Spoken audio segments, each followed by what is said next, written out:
Hello guys, welcome to थकतेस 360। तो बात करते हैं डंकी और सलार के बारे में।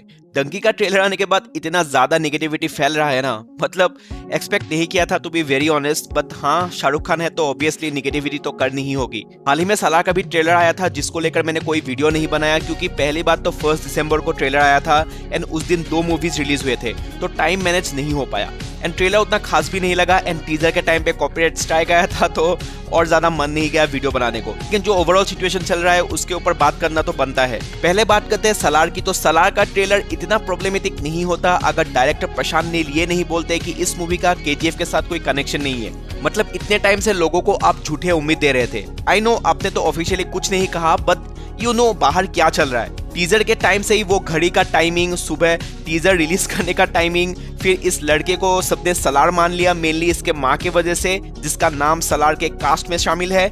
इतने सारे फैन थ्योरीज बनने के बाद आप कह रहे हो कि केजीएफ एंड सलार एक दूसरे से बिल्कुल अलग मूवी है, तो फिर ट्रेलर क्यों केजीएफ जैसा लग रहा है? इसमें कई एक्टर्स हैं जो केजीएफ में दिख चुके हैं और उससे भी इंपॉर्टेंट है सेम वही डार्क थीम। केजीएफ से कनेक्शन होता तो ये जस्टिफाई हो जाता, but now it's look like कब्जा। वो भी सेम इसी थीम पे बेस थी और बहुत बुरी तरह से फ्लॉप हुई थी। यही चीज बहुत गंदा बैकफायर कर रही है सलार को। अब स्टोरी के ऊपर बहुत कुछ डिपेंड करेगा, अगर अच्छी हुई तो ठीक है, वरना बहुत गंदा पिटने वाली है। And to be honest, trailer में मुझे प्रभास से ज्यादा पृथ्वीराज अच्छे लग रहे थे। अब मेकर्स कह रहे हैं कि सलार को तो लोगों ने देखा ही नहीं है, ये तो देवा है। मतलब बेसिकली डबल रोल होने वाला है प्रभास का। एंड सलार का सेकंड ट्रेलर शायद 16 दिसंबर को रिलीज हो रही है। आई डोंट नो, ऐसा फील हो रहा है कि मेकर्स क्या करे क्या ना करे टाइप सिचुएशन में आ गए हैं। इतना क्रिटिसिज्म जो मिल रहा है ट्रेलर को, और ऊपर से डंकी भी आ रही है अब तो एक दिन पहले, यानी 21 दिसंबर को, which is a master stroke from Dunki makers. Let's see, अगर डंकी के वर्ड ऑफ माउथ पॉजिटिव आते हैं देन सलार को बहुत मुश्किल होने वाला है, that is for sure. But हाँ, सलार के ट्रेलर में कुछ भी नया या फिर एक्साइटिंग नहीं था मेरे लिए। अगर दोनों एक ही दिन पे क्लैश करती फिर भी मैं डंकी पहले देखने जाता एंड उसके बाद Salaar. And it's not only because I am a huge SRK fan, और भी रीजन है।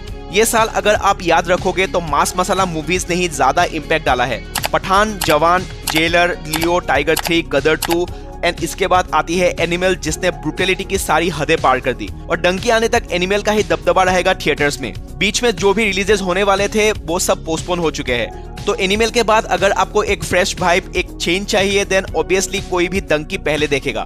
फैंस को मैं कंसीडर नहीं कर रहा हूँ, नॉर्मल ऑडियंस की बात कर रहा हूँ। और मैं हमेशा ये कहता हूँ कि फैंस किसी के भी हो, बीत सलमान, एसआरके और प्रभास, बट फैंस मूवी को एक हद तक ही सपोर्ट कर सकते हैं एंड मोस्टली इनिशियल डेज में। उसके बाद मूवी फ्लॉप होती है या फिर हिट, ये कंप्लीटली न्यूट्रल ऑडियंस पे डिपेंड करता है, रिपीट ऑडियंस पे डिपेंड करता है। जैसे आदि पुरुष, टाइगर 3 और भी बहुत सारे एग्जांपल है। सो डंकी को न्यूट्रल ऑडियंस, फैमिली ऑडियंस का बहुत सपोर्ट मिलेगा, मुझे ऐसा लगता है, क्योंकि सलार भी out and out action movie होने वाली है जो फैमिली ऑडियंस इतना प्रेफर नहीं करती।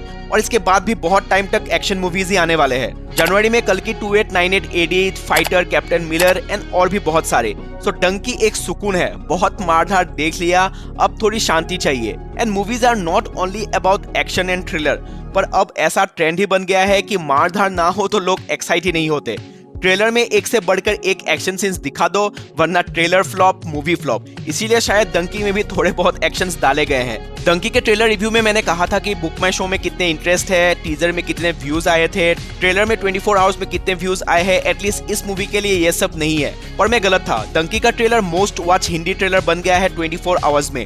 यूट्यूब में ही अराउंड 58 मिलियन व्यूज आ गए, बीटिंग सलार ट्रेलर जिसको अराउंड 52 मिलियन व्यूज आए थे। I mean that was not expected. और यही जो एक्सपेक्टेशन कम है डंकी को लेकर, यही काम कर जाएगी मूवी के लिए। I know obviously Rajkumar Hirani और शाहरुख खान का मोस्ट अवेटेड कोलैब होने वाला है, पर इसके अलावा आप इतना ज्यादा बातें नहीं सुनोगे डंकी को लेकर, और मैं इस बात को लेकर खुश हूँ। जब एक्सपेक्टेशंस लिमिटेड होता है तब आउटकम माइंड ब्लोइंग होता है। पठान, जवान में शाहरुख खान ने फैंस के लिए बहुत कुछ किया, बहुत कुछ। स्पेशली जवान में पूरी मूवी ही फैन ट्रीटमेंट थी और उम्मीदें भी बहुत ज्यादा थी, इसीलिए दोनों मूवीज चलने के बावजूद कहीं कुछ मिसिंग वाली फीलिंग रह गई थी। वो मिसिंग फील डंकी जैसी मूवी ही दूर कर सकती है, क्योंकि शाहरुख खान इसमें माहिर है। कल हो ना हो, माय नेम इज खान, स्वदेश, वीर ज़ारा, चक दे इंडिया, ऐसे मूवीज आप बार बार देख सकते हो आज भी, क्योंकि ऑल आर मास्टरपीस। सो ज्यादा एक्सपेक्टेशन मत रखो, फेक हाइप भी नहीं चाहिए। बट जब 21 दिसंबर को थिएटर से बाहर आओगे, आपके इमोशंस ही अलग होंगे। आई नो, और यही काम करते हैं राजकुमार हिरानी। ट्रेलर टीजर ठंडा रहता है और थिएटर में एक्चुअल बॉम्ब फोड़ते हैं। तो सब्र करो थोड़ा कुछ दिन और। बाकी हेट को लेकर अब क्या बोलूं यार, शाहरुख खान के एक्सेंट को लेकर बात किया जा रहा है, वो सब मूवी देखने के टाइम एडजस्ट हो ही जाता है। जवान में भी विक्रम राठौड़ का टोन काफी हैवी था, पर वो एडजस्ट हो गया था ना। और बाकी वही कॉर्पोरेट बुकिंग का रोना धोना।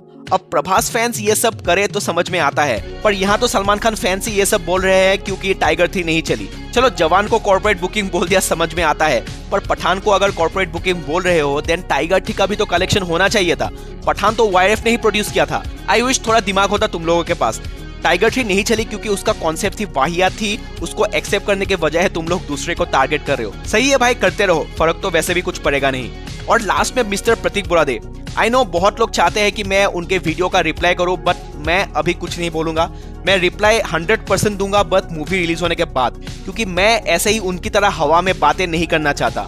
और वो तो अभी पूरे सार्केस्टिक मोड में है, SRK का फैन बन गए हैं, ये सब बोल रहे हैं। कोई नहीं, प्रॉपर रिप्लाई आएगा, but this time it's gonna be brutal not sarcastic. उसके लिए चैनल को सब्सक्राइब करके बेल नोटिफिकेशन दबा दो। आपका क्या कहना है सलार वर्सेस डंकी कंट्रोवर्सी को लेकर, कमेंट में बताओ। अगर वीडियो अच्छी लगी है तो लाइक कर देना, चैनल पे नए हो तो चैनल के बाकी कंटेंट भी एक बार जरूर चेकआउट करो। अगर अच्छा लगे तो सब्सक्राइब कर देना। हम मिलते हैं अगले वीडियो में, तब तक पीस आउट।